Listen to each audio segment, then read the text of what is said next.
Hello everyone, welcome to e book learning hub. मैं प्रेम शंकर आपका स्वागत करता हूं इस चैनल पे।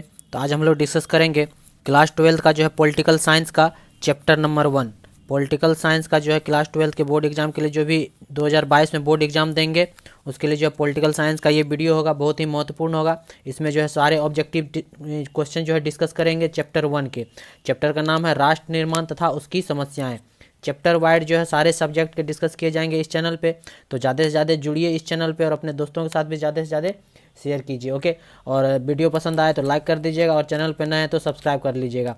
और इस वीडियो का पीडीएफ चाहिए तो आप ई बुक लर्निंग हब के नाम से जो है टेलीग्राम चैनल है, आप उसको ज्वाइन कर सकते हैं। ऐसे डिस्क्रिप्शन में जो है टेलीग्राम का लिंक दे दिया जाएगा आपको। ओके, तो चलिए डिस्कस करते हैं बिना विलंब के। देखते हैं इस चैप्टर में जो है कौन कौन से इंपॉर्टेंट क्वेश्चन है। चैप्टर का नाम है राष्ट्र निर्माण तथा उसकी समस्याएं, chapter 1 nation building and it's problem. देखते हैं कौन कौन से इंपॉर्टेंट क्वेश्चन है। पहला क्वेश्चन है, भारतीय राष्ट्रीय कांग्रेस के संस्थापक कौन थे?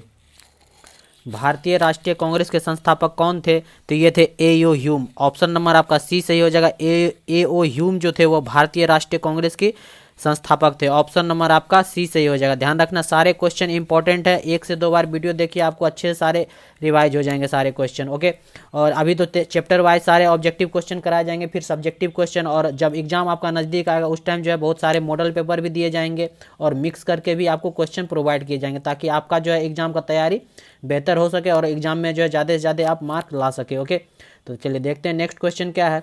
नेक्स्ट है, इंग्लैंड का वर्तमान प्रधानमंत्री कौन है? इंग्लैंड का वर्तमान प्रधानमंत्री कौन है? तो ये हो जाएगा ऑप्शन नंबर आपका डी सही, इनमें से कोई नहीं। आपको ये क्वेश्चन यदि पूछा जाए तो उसकी उस हिसाब से उस टाइम में जो कौन है उसका उस हिसाब से आपको आंसर करना है। तो अभी के टाइम में कौन है? अभी के टाइम में है बोरिस जॉनसन। आपको याद रखना कौन है, बोरिस जॉनसन है। जब ये मैं वीडियो बना रहा हूँ इस टाइम जो है ये बोरिस जॉनसन है इंग्लैंड के प्रधानमंत्री। लेकिन अब जब एग्जाम देंगे उस टाइम यदि चेंज हो गया तो उस हिसाब से आपको आंसर टिक करना है। तो इसका आंसर हो जाएगा क्वेश्चन के हिसाब से ऑप्शन नंबर डी आंसर हो जाएगा, बोरिस जॉनसन अभी हैं। चलिए नेक्स्ट क्वेश्चन पे चलते हैं। नेक्स्ट है, प्रत्यक्ष प्रजातंत्र किस देश में है? प्रत्यक्ष प्रजातंत्र जो है वह किस देश में है? तो ये है स्विट्जरलैंड में। ऑप्शन नंबर सी सही हो जाएगा। Option number C Switzerland. ध्यान रखना आपको ऑप्शन नंबर सी बहुत ही इंपॉर्टेंट क्वेश्चन है। एक इससे बाहर जो है आपको बहुत न के बराबर क्वेश्चन देखने को मिलेंगे। ओके, और किसी भी क्वेश्चन में यदि एरर रह जाए, एरर मिले आपको, तो आप कमेंट करके जरूर बताइएगा। चलिए नेक्स्ट क्वेश्चन पे चलते हैं। नेक्स्ट, अंग्रेजों की फूट डालो और शासन करो की नीति निम्न में से किसको बढ़ावा दिया? अंग्रेजों का जो ये नीति था फूट डालो और शासन करो, ये किस चीज़ को बढ़ावा दिया, किसको बढ़ावा दिया? तो ये दिया बढ़ावा हिंदू मुस्लिम संघर्ष को बढ़ावा दिया। ऑप्शन नंबर ए सही हो जाएगा, हिंदू मुस्लिम संघर्ष को जो है ये बढ़ावा दिया, फूट डालो और शासन करो। ओके, चलिए नेक्स्ट क्वेश्चन। अगर इस तरह का और भी वीडियो चाहिए आपको तो चैनल पर नए हैं तो सब्सक्राइब कर लीजिए और अपने दोस्तों के साथ भी ज़्यादा से ज़्यादा शेयर कर दीजिए। यदि वीडियो पसंद आए तो लाइक भी कर दिया कीजिए ताकि इससे हमको मोटिवेशन मिल सके और ज़्यादा से ज़्यादा कंटेंट आपको प्रोवाइड कर सके हम। चलिए नेक्स्ट क्वेश्चन पे चलते हैं। नेक्स्ट है, महात्मा गांधी प्रांत त्याग के समय निम्न में से किन शब्दों का संबोधन किए थे? महात्मा गांधी जब प्राण त्याग रहे थे आप अपने, तो वह उस टाइम जो है किन शब्दों का संबोधन किए थे? तो ये किए थे हे राम। ऑप्शन नंबर आपका सी सही हो जाएगा, हे राम। ध्यान रखना आपको इंपॉर्टेंट है, हे राम। नेक्स्ट है, हैदराबाद का भारतीय संघ में विलय किस प्रकार हुआ? हैदराबाद का जो है भारतीय संघ में किस प्रकार विलय हुआ? तो ये बलपूर्वक विलय हुआ, आसानी से नहीं हुआ। वहाँ पे सैनिक जो है भेज के वहाँ पे बलपूर्वक जो है हैदराबाद राज्य का जो है भारतीय संघ में विलय हुआ, क्योंकि हैदराबाद का निज़ाम जो थे वो भारत में मिलना नहीं चाहते थे। तो बलपूर्वक जो है हैदराबाद जो है भारतीय संघ में विलय हुआ। ध्यान रखना इंपॉर्टेंट है। नेक्स्ट है, भारत में सुदूर पूर्व क्षेत्रों के पुनर्गठन किस संशोधन अधिनियम के द्वारा किया गया? भारत में जो सुदूर पूर्व क्षेत्रों के पुनर्गठन किस संशोधन अधिनियम के द्वारा किया गया? तो ये किया गया 27वां संविधान संशोधन 1972 के द्वारा। ऑप्शन नंबर ए सही हो जाएगा। ऑप्शन नंबर ए 27वां संविधान संशोधन अधिनियम 1972। याद रखना, एक से दो बार रिवाइज कीजिए, सारे क्वेश्चन आपको ध्यान में रहेंगे, याद हो जाएंगे। राइट, चलिए नेक्स्ट क्वेश्चन में चलते हैं। द्विराष्ट्र सिद्धांत का प्रतिपादन किस दलीय संगठन से संबंधित है? द्विराष्ट्र सिद्धांत का प्रतिपादन किस दल या संगठन से संबंधित है? यह है मुस्लिम लीग से। मुस्लिम लीग जो है वो द्विराष्ट्र का सिद्धांत जो है प्रतिपादित किया था। इस कारण जो है भारत और पाकिस्तान दो राष्ट्र बने। ओके, ध्यान रखना आपको, मुस्लिम लीग। नेक्स्ट क्वेश्चन पे चलते हैं। नेक्स्ट, निम्नलिखित में से कौन भारतीय संघीय व्यवस्था की विशेषता नहीं है? इनमें से बताना आपको कौन सी जो है भारतीय संघीय व्यवस्था की विशेषता नहीं है। दोहरी नागरिकता, शक्तियों का विभाजन, स्वतंत्र न्यायिक व्यवस्था, संविधान की सर्वोच्चता। तो ये हो जाएगा ऑप्शन नंबर ए दोहरी नागरिकता। दोहरी नागरिकता जो है ये संविधान भारतीय संघ की विशेषता नहीं है, ये व्यवस्था नहीं है कि आपको दो दो नागरिकता मिले, केंद्र का अलग और राज्य का अलग, ये व्यवस्था नहीं है, दोहरी नागरिकता नहीं है, सिंगल सिटीजनशिप है भारत में। ओके, ध्यान रखना आपको ऑप्शन नंबर ए सही हो जाएगा। नेक्स्ट है भारतीय संघीय व्यवस्था में किसे अधिक शक्तियाँ प्राप्त है। भारतीय संघीय व्यवस्था में जो है किसको अधिक शक्ति प्राप्त है, केंद्र को, राज्य को, जिला को, या इनमें से कोई नहीं। तो ये है केंद्र को। केंद्र को जो है भारतीय संघीय व्यवस्था में सबसे ज़्यादा शक्ति प्राप्त है। ध्यान रखना आपको, केंद्र को सबसे ज़्यादा शक्ति प्राप्त है, ऑप्शन नंबर ए। नेक्स्ट है किस राज्य को हाल ही में विभक्त करके भारत के 29वें राज्य के रूप में तेलंगाना की स्थापना की गई। तेलंगाना की स्थापना किया गया था किसको अलग करके, तो ये किया गया था आंध्र प्रदेश को अलग करके। जब तेलंगाना बना था उस टाइम तो वो 29वां राज्य था, लेकिन जब से जो है जम्मू कश्मीर और लद्दाख को जो है अलग अलग यूनियन टेरिटरी में बदल दिया गया, तो फिर से जो है 28 राज्य हो गए हैं भारत में। ओके, ध्यान रखना है इस बात का, 28 राज्य हो गए हैं। चलिए नेक्स्ट क्वेश्चन पे चलते हैं। नेक्स्ट है केंद्र राज्य संबंधों में प्रमुख अड़चनें क्या रही। केंद्र राज्य संबंध में जो है प्रमुख अड़चनें क्या रही, तो ये रही इनमें से सभी, ये सारे अड़चनें रही। राज्यपाल की भूमिका, अनुच्छेद 356, राज्यों की केंद्र पर निर्भरता, ये सारे अड़चनें रही केंद्र राज्य संबंध के प्रमुख अड़चनें। ऑप्शन नंबर डी सही हो जाएगा। सौराष्ट्र किस राज्य का अंग है, ये बताना आपको, सौराष्ट्र जो है वह किस राज्य का अंग है, तो ये है ऑप्शन नंबर आपका डी सही हो जाएगा, गुजरात। गुजरात का अंग है सौराष्ट्र, ऑप्शन नंबर डी याद रखना आपको, गुजरात का अंग है सौराष्ट्र। नेक्स्ट क्वेश्चन पर चलते हैं। नेक्स्ट संविधान के किस अनुच्छेद में केंद्र और राज्य के बीच विधायी संबंधों का उल्लेख है। किस अनुच्छेद में जो है केंद्र और राज्य के बीच जो है विधायी संबंधों का उल्लेख है, तो यह है अनुच्छेद 245 से लेके 55। ऑप्शन नंबर ए सही हो जाएगा। बहुत ही इंपॉर्टेंट क्वेश्चन है, वेरी वेरी इंपॉर्टेंट है, बहुत बार पूछा गया है। 245 से लेके 255 के बीच है केंद्र और राज्य के बीच में विधायी संबंध का उल्लेख किया हुआ। ओके, ध्यान रखना ऑप्शन नंबर ए। नेक्स्ट है बजट का संबंध किस पक्ष के साथ है।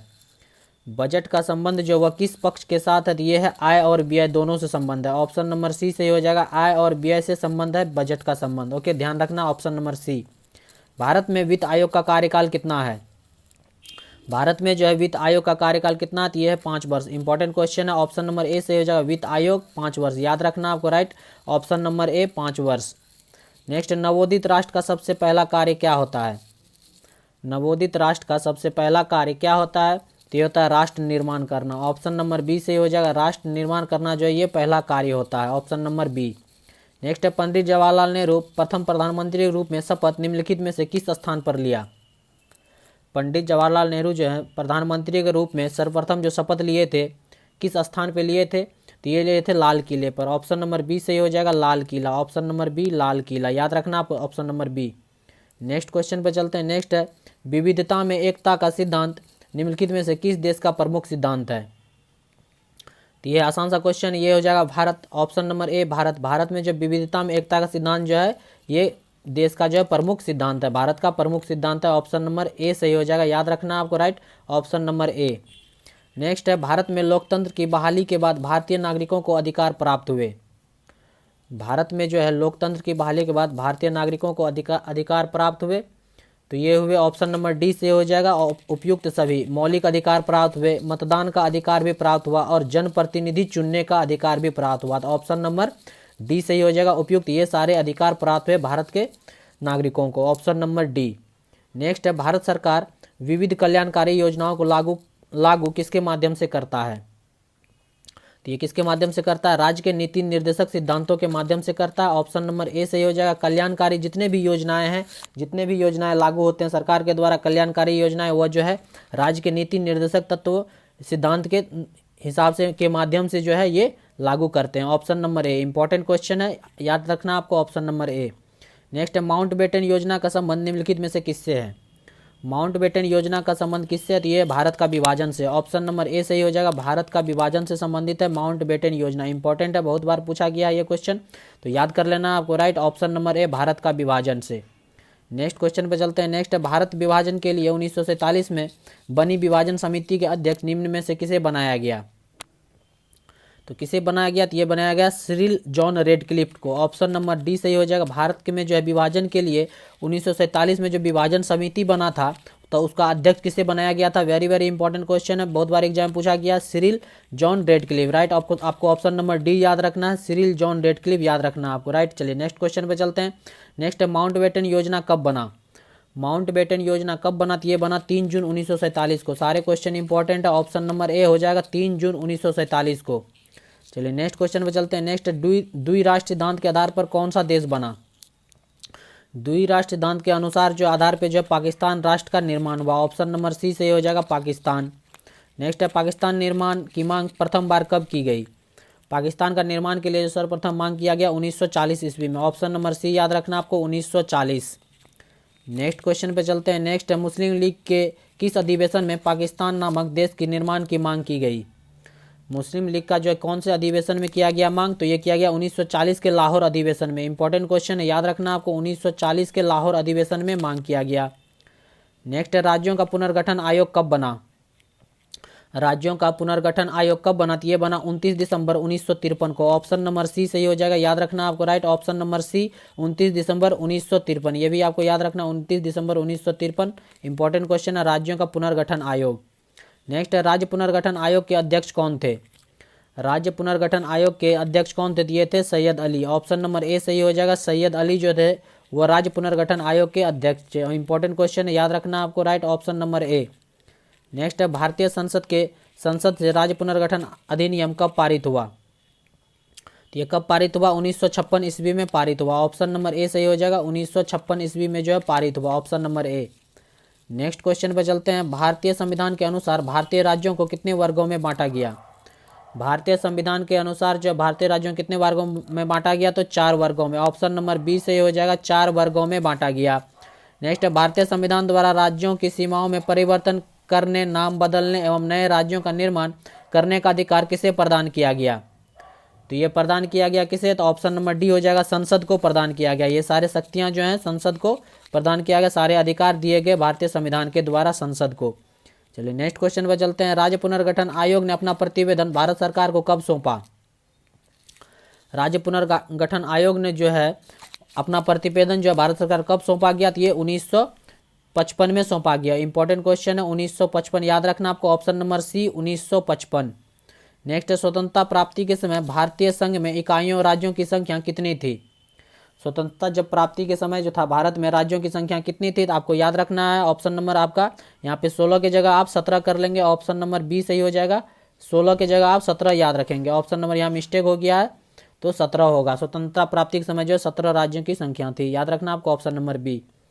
नेक्स्ट क्वेश्चन पे चलते हैं। राज्य पुनर्गठन अधिनियम लागू होने के बाद भारत को 2 इकाइयों में विभाजित किया गया। ये इकाइयां निम्नलिखित में से कौन है? तो कौन सी इकाई है? तो ये है राज्य एवं केंद्र शासित प्रदेश। ऑप्शन नंबर ए सही हो जाएगा, केंद्र एवं राज्य एवं केंद्र शासित प्रदेश। Option number A. नेक्स्ट है, रजवाड़ों को भारतीय संघ में शामिल कराने की जिम्मेदारी किसे दी गई?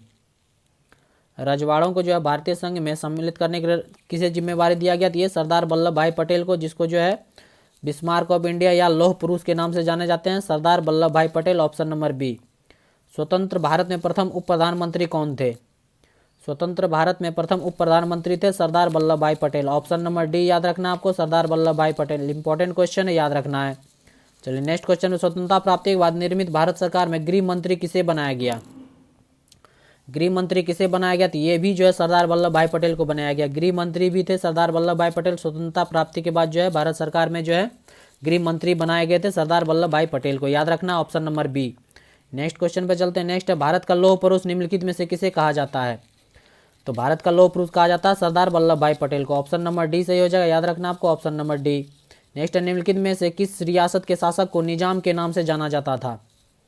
किस रियासत के शासक को निजाम के नाम से जाना जाता था? ये हो जाएगा हैदराबाद। हैदराबाद का निजाम के रूप से नाम से जाना जाता था।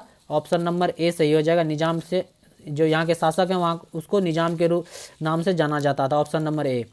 हैदराबाद का भारतीय संघ में विलय कब हुआ? हैदराबाद को जो है भारतीय संघ में विलय कब हुआ? तो ये हुआ 1948 ईस्वी में। ऑप्शन नंबर बी 1948 में। मणिपुर रियासत का भारतीय संघ में विलय कब हुआ?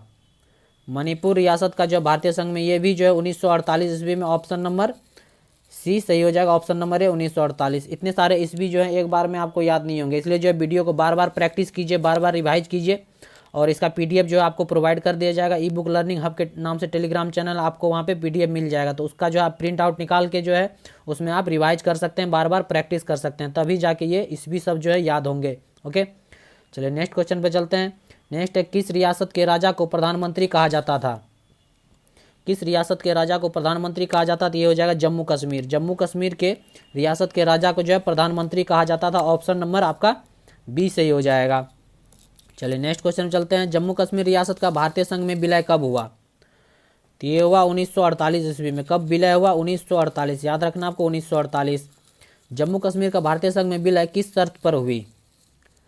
जम्मू कश्मीर का जो है भारतीय संघ में विलय किस शर्त पर हुई ये बताना आपको। तो जम्मू कश्मीर के स्वायत्तता के, जम्मू कश्मीर को स्वायत्तता दिया जाएगा, ऑटोनोमस बनाया जाएगा। तो इस कारण जो है भारतीय संघ में विलय का यही शर्त था जम्मू कश्मीर का भारतीय संघ में विलय होने का। ऑप्शन नंबर ए जम्मू कश्मीर के स्वायत्तता। नेक्स्ट है भारतीय संविधान के किस अनुच्छेद के तहत जम्मू कश्मीर को स्वायत्तता प्रदान की गई? किस अनुच्छेद के तहत जो है जम्मू कश्मीर को स्वायत्तता प्रदान की गई? तो ये किया गया अनुच्छेद 370। ऑप्शन नंबर ए 370। लेकिन अब जो ये अनुच्छेद 370 खत्म हो चुका है जम्मू कश्मीर से, ये बात का ध्यान रखना आपको। लेकिन जब जो है स्वायत्तता प्रदान की गई थी जम्मू कश्मीर को अनुच्छेद 370 के अंतर्गत। नेक्स्ट है आंध्र आंदोलन की मुख्य मांगें थी। आंध्र आंदोलन की मुख्य मांगें क्या थी? भाषाई आधार पर आंध्र प्रदेश राज्य की स्थापना। ऑप्शन नंबर ए। बोला जा रहा था कि भाषाई आधार पर जो है आंध्र प्रदेश राज्य का स्थापना किया जाए, इस कारण जो है आंध्र आंदोलन की मुख्य मांगें थी ये। ऑप्शन नंबर ए भाषाई आधार पर आंध्र प्रदेश राज्य की स्थापना। चलिए नेक्स्ट क्वेश्चन पे चलते हैं। भाषा के आधार पर बनने वाला पहला राज्य कौन था? तो ये था आंध्र प्रदेश। आसान सा क्वेश्चन है। ऑप्शन नंबर सी भाषा आधार पर जो है सबसे पहला राज्य आंध्र प्रदेश बना था। ऑप्शन नंबर आपका सी सही हो जाएगा। नेक्स्ट क्वेश्चन चलते हैं। भाषाई आधार पर आंध्र प्रदेश राज्य कब बना? भाषाई आधार पर जो है आंध्र प्रदेश राज्य कब बना? तो ये बना 1953 ईस्वी में। ऑप्शन नंबर बी सही हो जाएगा 1953। नेक्स्ट है भाषाई आधार पर राज्यों के गठन आयोग का नाम क्या था? भाषाई आधार पर जो है राज्यों के गठन का नाम क्या था? तो ये था राज्य पुनर्गठन आयोग। ऑप्शन नंबर बी सही हो जाएगा राज्य पुनर्गठन आयोग। Option number B. नेक्स्ट है राज्य पुनर्गठन अधिनियम लागू होने के बाद निम्नलिखित में से किसे केंद्र शासित प्रदेश के अंतर्गत नहीं रखा गया? किसको जो है केंद्र शासित प्रदेश के अंतर्गत नहीं रखा गया? तो ये हो जाएगा मद्रास। मद्रास को जो है केंद्र शासित प्रदेश के अंतर्गत जो है नहीं रखा गया था। ऑप्शन नंबर आपका डी सही हो जाएगा। नेक्स्ट है बम्बई राज्य को विभाजित कर किन दो राज्यों की स्थापना की गई? बम्बई राज्य को विभाजित करके जो है महाराष्ट्र और गुजरात राज्य की स्थापना की गई। ऑप्शन नंबर ए सही हो जाएगा। याद रखना आपको ऑप्शन नंबर ए महाराष्ट्र और गुजरात। इंपॉर्टेंट क्वेश्चन है सारे के सारे।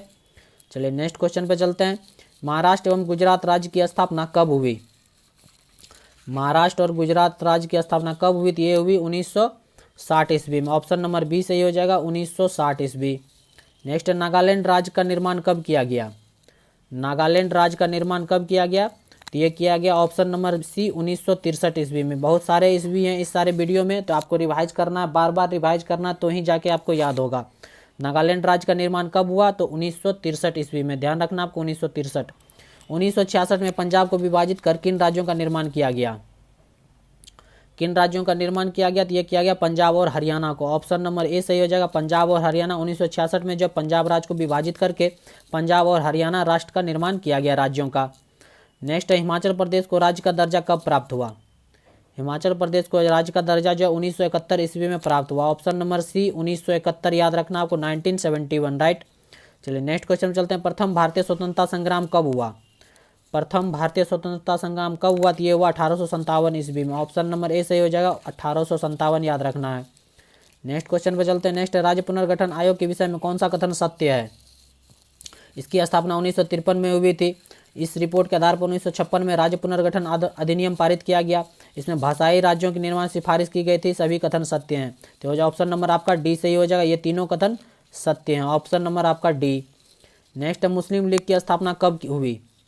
मुस्लिम लीग की स्थापना जो है ये 1906 ईस्वी में हुई। ऑप्शन नंबर बी सही हो जाएगा 1906। नेक्स्ट अभी भारत में कुल कितने राज्य हैं? तो अभी भारत में जो है कुल 28 राज्य हैं। ऑप्शन नंबर आपका सी सही हो जाएगा 28। भारत में कितने संघ शासित प्रदेश हैं? भारत में जो अभी कितने संघ शासित प्रदेश हैं? तो 8 संघ शासित प्रदेश हैं। ऑप्शन नंबर सी सही हो जाएगा 8। नेक्स्ट है भारत में विविधता में एकता की विशेषता किसने बताई? भारत में जो विविधता में एकता की विशेषता किसने बताई? तो ये जवाहरलाल नेहरू के द्वारा बताया गया। ऑप्शन नंबर आपका डी सही हो जाएगा जवाहरलाल नेहरू। नेक्स्ट क्वेश्चन पे चलते हैं। नेक्स्ट मैकमोहन रेखा कहाँ है?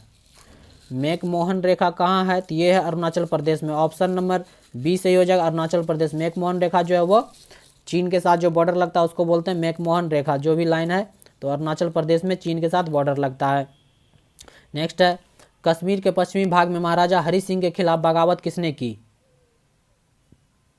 तो ये की मुसलमानों ने, ऑप्शन नंबर आपका सी सही हो जाएगा। मुसलमानों ने बगावत की थी कश्मीर के पश्चिमी भाग में महाराजा हरि सिंह के खिलाफ, तो इसके बाद ही जो है मजबूर हो गया जो है कश्मीर जो है भारतीय संघ में विलय होने के लिए। ओके, तो ये बात का ध्यान रखना आपको, मुसलमानों ने बगावत किया था। नेक्स्ट है कश्मीर के भारत में विलय पत्र पर किसने हस्ताक्षर किए? देखिए राजा हरि सिंह। किसने हस्ताक्षर किए थे? राजा हरि सिंह जो ये विलय पत्र पर हस्ताक्षर किए थे, option number D. Next question चलते, सीमांत गांधी के नाम से किसे पुकारा जाता है? तो सीमांत गांधी के नाम से पुकारा जाता है खान अब्दुल गफ्फार खान को, ऑप्शन नंबर सी से हो जाएगा। बहुत बार पूछा गया, इंपॉर्टेंट है, याद रख लेना आपको, right, option number C Khan Abdul Ghaffar Khan. Next है, ब्रिटिश राज्यों में रजवाड़ों की संख्या कितनी थी? ब्रिटिश राज्यों में रजवाड़ों की संख्या थी 565, ऑप्शन नंबर सी सही हो जाएगा आपका 565। नेक्स्ट क्वेश्चन पे चलते हैं, आज़ादी की घोषणा के बाद निम्नलिखित में से किस रियासत ने भारत संघ में विलय से इनकार किया था? तो कौन था ये विलय से इसका इनकार किया था भारतीय संघ में? तो ये जो हैदराबाद, तो फोर्सफुली जो है सेना भेज के हैदराबाद को जो है भारत में विलय करने पे मिलने पे मजबूर कर दिया था, तो हैदराबाद जो था इनकार किया था। नेक्स्ट, झारखंड छत्तीसगढ़ उत्तराखंड राज्य जो है कब बना, कितने ईस्वी में बना? तो ये बना 2000 ईस्वी में, ऑप्शन नंबर 20 से हो जाएगा। बहुत सारे इंपॉर्टेंट ही क्वेश्चन है, बहुत सारे एग्जाम में पूछे गए हैं, चाहे पूछे जा सकते हैं, तो इसलिए वीडियो को जो है आपको ज़्यादा से ज़्यादा बार रिवाइज करना, और यदि वीडियो पसंद आए तो लाइक कर दीजिएगा, और अपने दोस्तों के साथ भी ज़्यादा से ज़्यादा शेयर कीजिए, अपने स्टडी वाले ग्रुप में व्हाट्सअप सब पे शेयर कीजिए, ताकि ज़्यादा से ज़्यादा लोग जो हैं इसका ज़्यादा से ज़्यादा विद्यार्थी इसका फ़ायदा उठा सके। Okay, important question. ऑब्जेक्टिव जो आपको पता ही होगा कि बहुत ज़्यादा 100 नंबर का ऑब्जेक्टिव पूछने लग गया है, अब से पैटर्न बदल गया है, तो इसलिए ऑब्जेक्टिव पे आपको ज़्यादा फोकस करना है। ओके, चलिए नेक्स्ट क्वेश्चन पे चलते हैं, इसका आंसर हो जाएगा बी 2000 ईस्वी। नेक्स्ट है, भारत को अपनी स्वतंत्रता के लिए बहुत बड़ी कीमत चुकानी पड़ी, ये किसने कहा? किसके द्वारा कहा गया? ये के एम मुंशी के द्वारा कहा गया, ऑप्शन नंबर ए सही हो जाएगा, के एम मुंशी। नेक्स्ट है, सांप्रदायिक निर्णय की घोषणा किसने की थी? सांप्रदायिक निर्णय की घोषणा की थी रेमजे मैकडोनाल्ड ने, ऑप्शन नंबर आपका बी सही हो जाएगा। रेमजे मैकडोनाल्ड के द्वारा जो सांप्रदायिक निर्णय की घोषणा की गई थी। नेक्स्ट क्वेश्चन पे चलते हैं, वह कौन अतिवादी था जिसने गांधी जी की हत्या की थी? तो गांधी जी की हत्या किसने की थी? ये की थी नाथूराम विनायक गोडसे ने, ऑप्शन नंबर ए सही हो जाएगा। नाथूराम गोडसे के नाम से जाना जाता है, जो गांधी जी की गोली मार के हत्या की थी, ऑप्शन नंबर ए। ब्रिटिश सरकार किस अधिनियम के द्वारा एवं किस वर्ष भारत का शासन अपने हाथों में लिया? तो लिया भारत शासन अधिनियम 1958 के अंतर्गत, 1958 के अंतर्गत जो है अपना भारत का जो है शासन जो अपने हाथों में लिया ब्रिटिश सरकार, ऑप्शन नंबर ए याद रखना आपको, इंपॉर्टेंट क्वेश्चन है। नेक्स्ट है, भारत का विभाजन निम्नलिखित में से किस अधिनियम के द्वारा हुआ? भारत का विभाजन जो है किस अधिनियम के द्वारा? तो ये हुआ भारतीय स्वतंत्रता अधिनियम 1947 के अंतर्गत जो है भारत का विभाजन हुआ, ऑप्शन नंबर आपका सी सही हो जाएगा, याद रखना आपको, राइट, ऑप्शन नंबर ए भारतीय स्वतंत्रता अधिनियम 1947। नेक्स्ट, निम्नलिखित में से किसने प्रथम प्रधानमंत्री के रूप में पंडित जवाहरलाल नेहरू की शपथ दिलाई? किसके द्वारा दिलाया गया शपथ ग्रहण पंडित जवाहरलाल नेहरू को प्रथम प्रधानमंत्री के रूप में? तो ये लॉर्ड माउंटबेटन को लॉर्ड माउंटबेटन जो है वो शपथ दिलाए, ऑप्शन नंबर आपका ए सही हो जाएगा। तो ये थे चैप्टर नंबर 1 के, जो चैप्टर का नाम था राष्ट्र निर्माण तथा उसकी समस्याएं से ये इंपॉर्टेंट क्वेश्चन, बहुत सारे इंपॉर्टेंट क्वेश्चन है सारे के सारे। उम्मीद करते हैं ये वीडियो आपको जरूर पसंद आए होंगे, और कमेंट करके जरूर बताइए हमको कैसा लगा ये वीडियो जो है एग्जाम के लिए बहुत ही हेल्पफुल साबित होगा। और यदि वीडियो पसंद आए तो लाइक कर दीजिएगा, और चैनल पर नए तो सब्सक्राइब कर लीजिएगा, और अपने दोस्तों के साथ भी ज़्यादा से ज़्यादा शेयर कीजिए, ताकि ज़्यादा से ज़्यादा लोग इसका बेनिफिट उठा सके। ओके, तो मिलते हैं नेक्स्ट वीडियो में, तो देखते रहिए ई book learning hub YouTube channel. Thank you for watching.